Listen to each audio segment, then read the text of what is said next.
আমি বাঞ্ছারামপুরে আগে যখন এসেছি সেটা তো ছোটবেলায়, কিন্তু রাজনৈতিকভাবে যখন প্রথম এসেছি বলা চলে, প্রথম যখন বাঞ্ছারামপুর সদরে এসে রাজনৈতিক নেতৃবৃন্দের সাথে কিছুটা কথা বলার, পরিচিত হওয়ার সুযোগ তৈরি হয়েছে, প্রথম দেখাটা হয়েছে বিবি আব্দুল মান্নান ভাইয়ের সাথে। এবং তিনি তখন এই যে বিসমিল্লাহ হোটেলটা আছে না, ওইটার আশেপাশেই কোনো একটা যেখানে বসতেন তিনি, ওইখানে আমি প্রথম গেলাম। তারপরে তিনি বললেন যে হোটেলে যান, চলেন কিছু খাওয়া দাওয়া করাতে। তারপরে আরো অনেক নেতৃবৃন্দ এসেছিলেন, কথাবার্তা পরিচয় হয়েছিল। যাই হোক, এরপরে থেকে আসলে উনি রাজনৈতিক আলোচনা করতে চাইতেন, কারণ তখন একটা বেশ দুঃসময় যাচ্ছে। 18 সালের সেই মধ্যরাতের ভোট ডাকাতির পরে একটা হতাশার পরিস্থিতিও, যে এরা কি এইভাবেই চিরস্থায়ী বন্দোবস্ত হয়ে গেল, এই সরকার কি এভাবেই টিকে যাবে এবং এইভাবেই চলতে থাকবে, এই স্টিম রোলার, এই হত্যা, এই নির্যাতন, মামলা হামলা, গুম খুন, লুটপাট, তারপরও তারা টিকে যাচ্ছে। এবং চোরের মায়ের বড় গলা বলে একটা কথা আছে, তারা এইটাকেই গণতন্ত্র বলে এবং উল্টো বিরোধী দলকে নানানভাবে আক্রমণ করে করে করে করে তারা তাদের এই ভয়ঙ্কর শাসনকে জায়েজ করে চলেছে। তো এইরকম একটা অসহনীয় পরিস্থিতি, কেবল গায়ে মারছে তা না, মনেও মারছে। মানে টেলিভিশন খুললেই তখন আর মানসিকভাবে স্থির থাকা মুশকিল, যে যারা চুরি করছে, যারা ডাকাতি করছে, যারা খুন করছে, যারা মারছে, লুট করছে, তারা উল্টো আবার আমাদেরকেই গালাগালি করছে এবং সমস্ত কিছুর দোষ আমাদের উপর চাপিয়ে দিচ্ছে। এইরকম একটা পরিস্থিতির মধ্যে আশা খোঁজা কোথায় যায়। এবং আমাকে উনি জিজ্ঞেস করলেন, আপনার কথা তো খুব সবাই শুনে, আপনি অনেক ভালো যুক্তি দিয়ে কথা বলেন ইত্যাদি ইত্যাদি, কিন্তু এই আশা কোথায় পাচ্ছেন, মানে সামনে কি কোনো আসলেই সম্ভাবনা আছে কিনা। এবং আমি একটা জিনিস লক্ষ্য করে দেখলাম যে রাজনৈতিকভাবে তিনি কেবল দেশের রাজনীতি না, একটা আন্তর্জাতিক পরিমণ্ডল থেকে পুরো রাজনীতিটাকে দেখতেন। এবং এটা খুব মানে একটা উপজেলা রাজনীতির মধ্যে যখন আমরা থাকি, তখন সাধারণত যে ধরনের ইস্যুগুলো, এজেন্ডাগুলো আমাদের সামনে বেশি বেশি থাকে, সেটা হচ্ছে স্থানীয় সমস্যাগুলো, স্থানীয় নানান রকম দ্বন্দ্ব সংঘাত, বিচার আচার, এর সাথে ওর দ্বন্দ্ব, এগুলো সমাধান করতে করতেই দিন পার হয়ে যায়। তারপরে আবার ঠিক দেশ নিয়ে এবং সারা দুনিয়ার জটিল সম্পর্ক নিয়ে ভাবা, সময় পাওয়া, এটা কঠিন হয়ে পড়ে।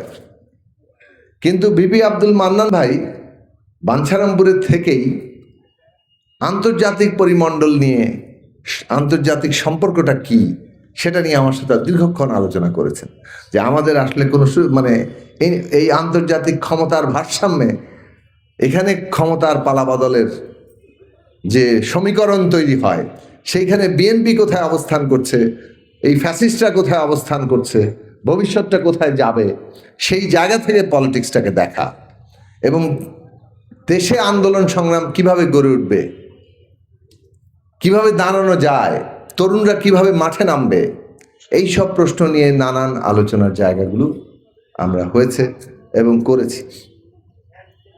তো সেই দিক থেকে বলবো যে রাজনৈতিকভাবে অনেকের সাথেই কথা হয়েছে। মান্নান ভাই দেখা হলেই পলিটিক্যাল আলোচনাটাই বেশি করতেন, মানে আশা আছে কিনা। সম্ভবত তিনি নিজের ভেতরে টের পাচ্ছিলেন তার শরীরের যে ব্যাধি এবং বড় কঠিন ব্যাধি, ক্যান্সার, তো সেইটা তিনি টের পাচ্ছিলেন, শরীর দুর্বল হয়ে আসছে।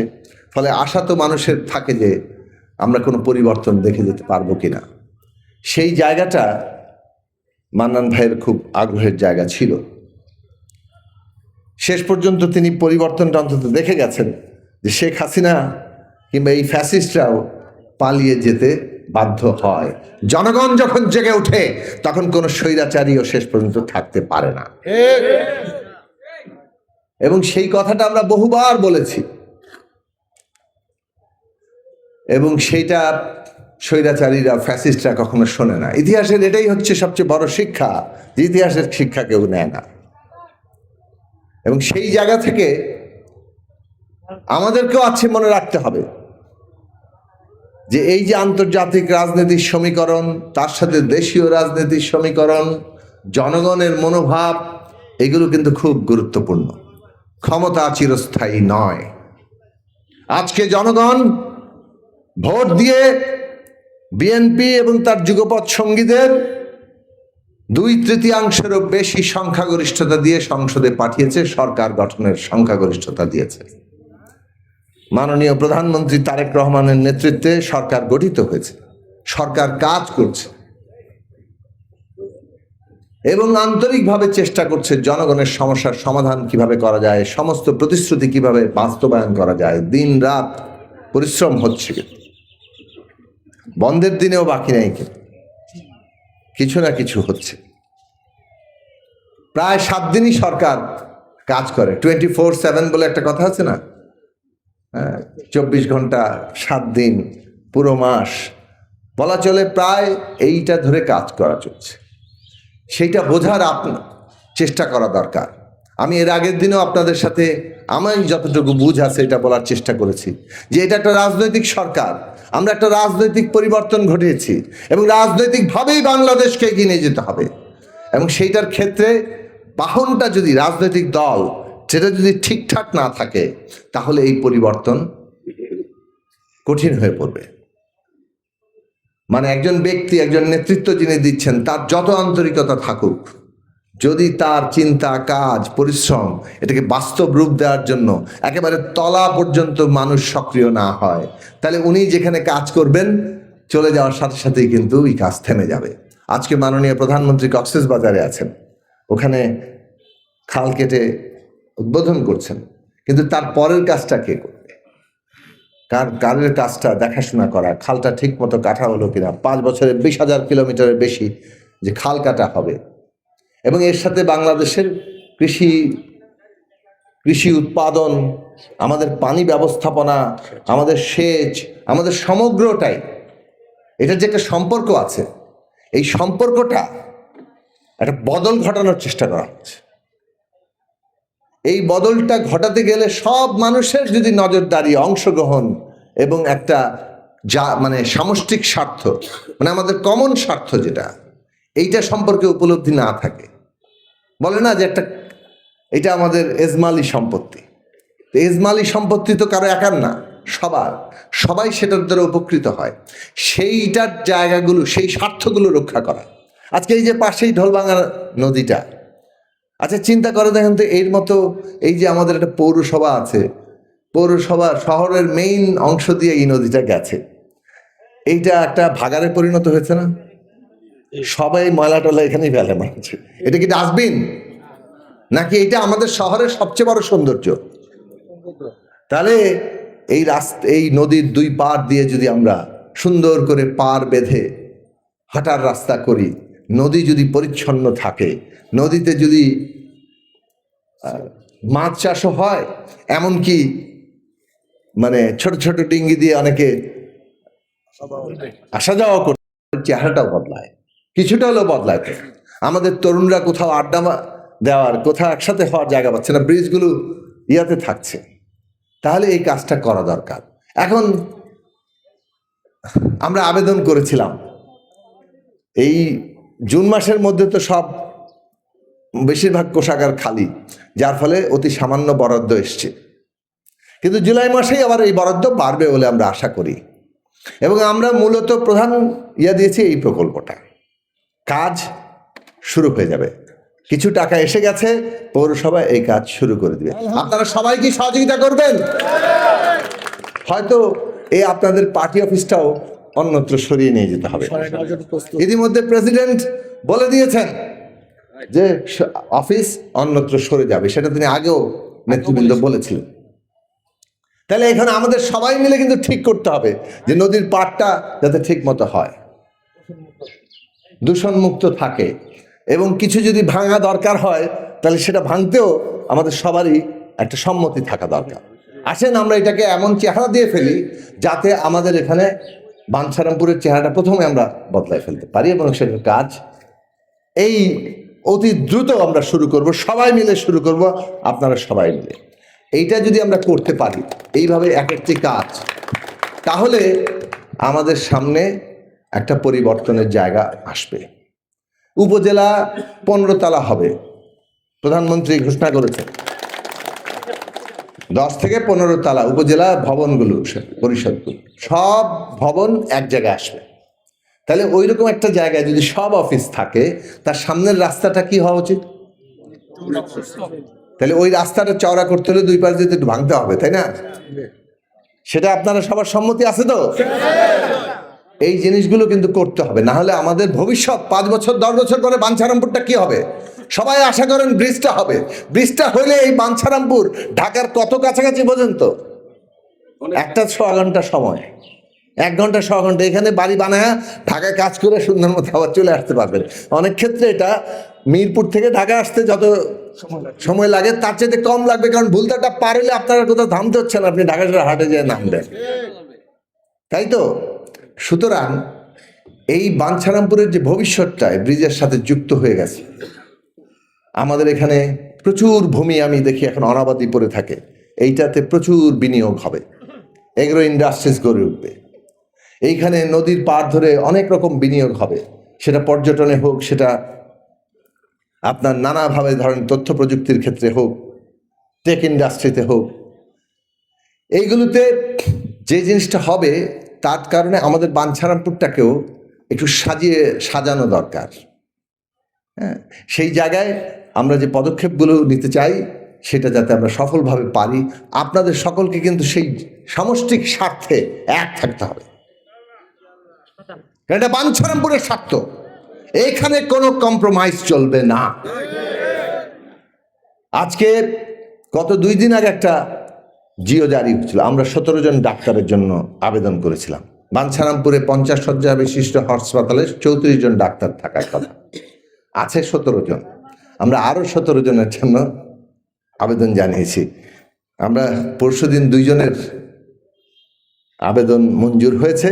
একজন গাইনি কনসালটেন্ট আসছেন, একজন অ্যানেস্থেসিস্ট যিনি ওই যে অজ্ঞান করেন অপারেশনের সময়, তিনি আসছেন।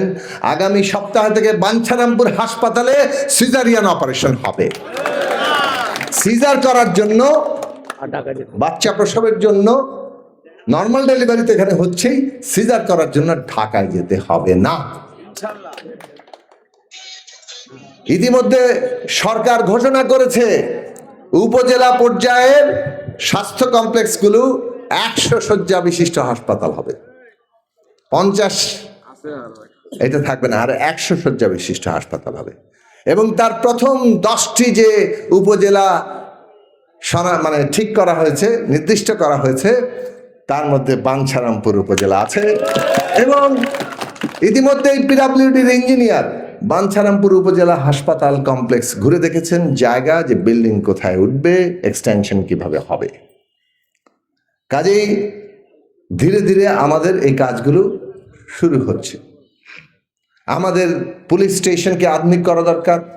আমাদের এখানে যে সরকারের যে কর্মকর্তারা থাকে তাদের কোনো থাকার ডরমেটরি নাই, এইগুলো যেমন ঠিক করা দরকার, তেমনি আমাদের প্রত্যেকটা রাস্তাঘাট, আমাদের ইউনিয়ন পর্যায়ের স্বাস্থ্যকেন্দ্র, আমাদের কৃষি, শিল্প, স্কুল, কলেজ, ট্রেনিং, ওই যে কি বলে টিভিসি, হ্যাঁ, যেটা ভোকেশনাল কেন্দ্র আছে, এখানে তো 2টা আছে, একটা স্কুল অ্যান্ড কলেজ আছে, আর একটা টেকনিক্যাল ট্রেনিং সেন্টার আছে, টিটিসি আছে।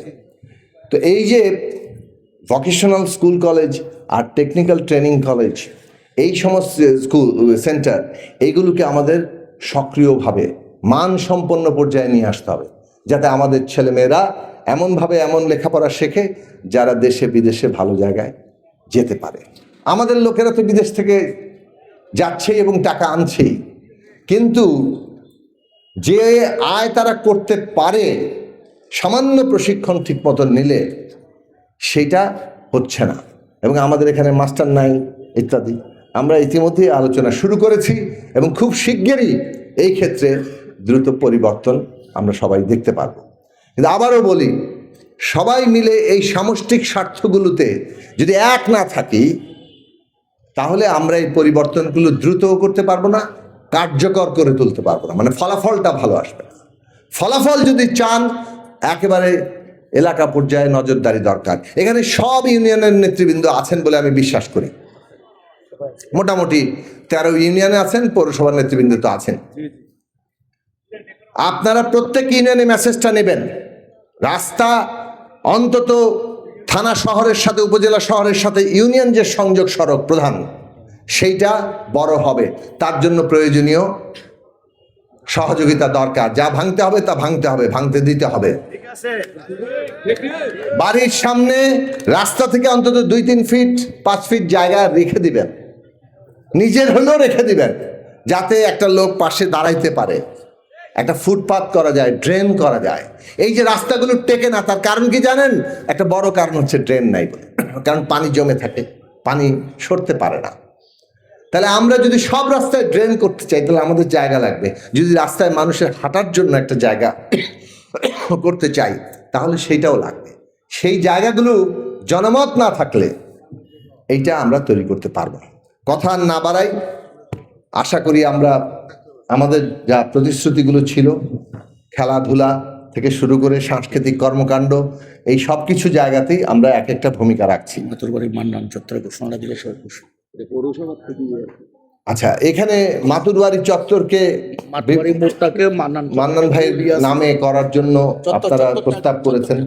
এটা নিয়ে আমরা এখানে উপজেলা প্রশাসনের সাথে কথা বলবো, কি প্রক্রিয়া আগালে এই চত্বরটার নাম আনুষ্ঠানিকভাবে, বুঝতে পেরেছি, মানে এটা আনুষ্ঠানিক করার জন্য তো একটা সরকারি প্রক্রিয়া আছে, সেই প্রক্রিয়া নিয়ে আমি কথা বলবো ইয়ার সাথে, মানে কর্তৃপক্ষের সাথে। তো আশা করি আমরা আমাদের সবাইকেই একদিন একই পরিণতি লাভ করতে হবে, এক একভাবে হয়তো। কিন্তু প্রশ্ন হচ্ছে, যতদিন আমরা বেঁচে আছি মানুষ হিসাবে, আমরা একটা মর্যাদাকর জীবন, নিজের কাছে নিজের সম্মান আছে, এরকম একটা জীবন যাপন করলাম কিনা, এটা নিজের কাছে নিজের প্রশ্নটার উত্তর দিতে পারতে হবে। সেইটুকু জিনিস মনে রাখেন। যদি নিজের আয়নায়, মানে নিজে দাঁড়িয়ে প্রশ্নের জবাব ঠিক মতো দিতে পারেন, তাহলে আপনি সবকিছুর সামনেই হাজির হতে পারবেন। কাজে আমাদের সমষ্টির প্রতি, কওমের প্রতি যে আমাদের দায় আছে, সেই কওমের প্রতি দায়টা আমরা সবাই যেন স্মরণে রাখি। তাহলেই আমরা আজকে যে উদ্যোগগুলো গ্রহণ করা হয়েছে, এই উদ্যোগকে দ্রুত আমরা একটা কার্যকর, মানে পরিবর্তনের জায়গায় নিতে পারবো এবং সত্যি সত্যি বাঞ্ছারামপুরের চেহারাটা বদলে দিতে পারবো। সবাই ভালো থাকবেন। আবারও ভিপি আব্দুল মান্নান ভাইয়ের প্রতি আমার গভীর শ্রদ্ধা জানাই। মান্নান ভাইয়ের মতো অসংখ্য নেতা সংগঠক আজ ছিলেন বলেই এত অত্যাচারের পরও বিএনপি সংগ্রাম করে যেতে পেরেছে এবং আজকে সরকার গঠন করে আবার। তো সেই দিক থেকে আমরা অভিনন্দন জানাই আপনাদের, এবং মান্নান ভাইয়ের স্মৃতি যাতে টিকে থাকে, সেটা কেবল আলোচনা সভার মধ্য দিয়ে না, যত বেশি রাজনৈতিকভাবে আপনারা কর্মের মধ্য দিয়ে ওইটাকে ধারণ করতে পারবেন, তত টিকে থাকবে। আবারও গণসংহতি আন্দোলন আমাদের দলের পক্ষ থেকে অভিনন্দন জানাই। মান্নান ভাইয়ের মতো নেতা এই বিএনপি জন্ম দিয়েছে এবং সেই কারণে এই উপজেলা তাকে নিয়ে গর্ব করতে পারে। আপনাদের সবাইকে ধন্যবাদ। আসসালামু আলাইকুম।